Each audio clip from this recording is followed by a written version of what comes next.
ശ്ലോകനും മലങ്കരയുടെ സൂര്യ തേജസ്സുമായ ധന്യന്മാർ ഇവാനിയോസ് പിതാവിൻ്റെ 73ാമത് ഓർമ്മ പെരുന്നാളിൻ്റെ അനുസ്മരണ ദിനങ്ങളിലൂടെ കടന്നു പോകുമ്പോൾ ബഥനിക്ക് എല്ലാമായിരുന്ന വന്യപിതാവിൻ്റെ ജീവിതശൈലി നമുക്കും പ്രചോദനമാകട്ടെ.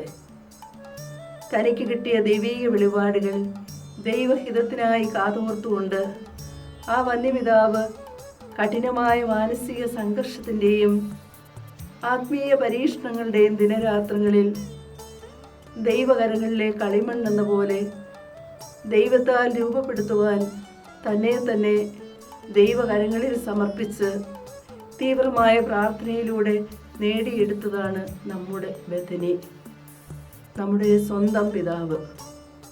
വിശ്വാസികളുടെ പിതാവായി അബ്രഹാമിനെ വിളിച്ച ദൈവം വന്യപിതാവിനെ നയിച്ചപ്പോൾ ആ വന്യപിതാവിൻ്റെ ദൈവാശ്രയവും കൂർമ്മബുദ്ധിയും ഊഷ്മളമായ ബന്ധങ്ങളും ഇന്ന് മലങ്കര കത്തോലിക്ക സഭയെ ഉയരങ്ങളിലേക്ക് എത്തിച്ചു.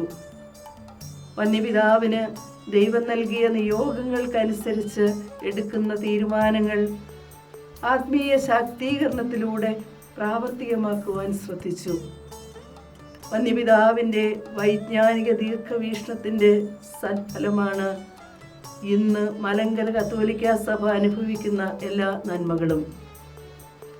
എല്ലാ മേഖലകളിലും വന്യപിതാവിനുണ്ടായിരുന്ന ബന്ധവും സ്വാധീനവും അതിലുപരി പ്രാർത്ഥനാ ജീവിതവുമാണ് ഇന്ന് മലങ്കര സഭയെ കെട്ടുറപ്പുള്ളതാക്കിയത്.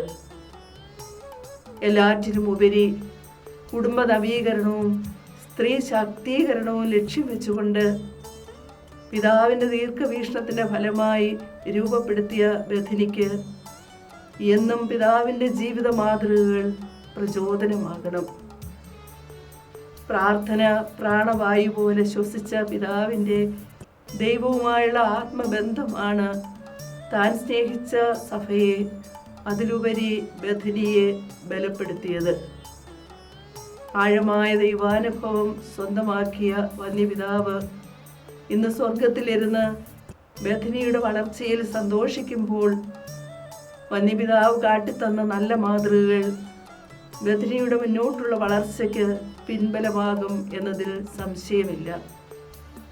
വന്യപിതാവിൻ്റെ മാധ്യസ്ഥം നമ്മുടെ പ്രവർത്തനങ്ങൾക്ക് ശക്തി പകരട്ടെ.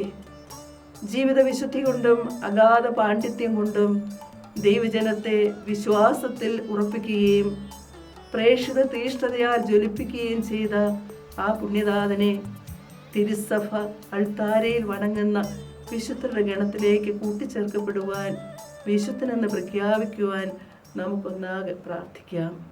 സന്യാസം സന്ത്യാഗമെന്നു പഠിപ്പിച്ച ധന്യഗുരു നമോവാകം.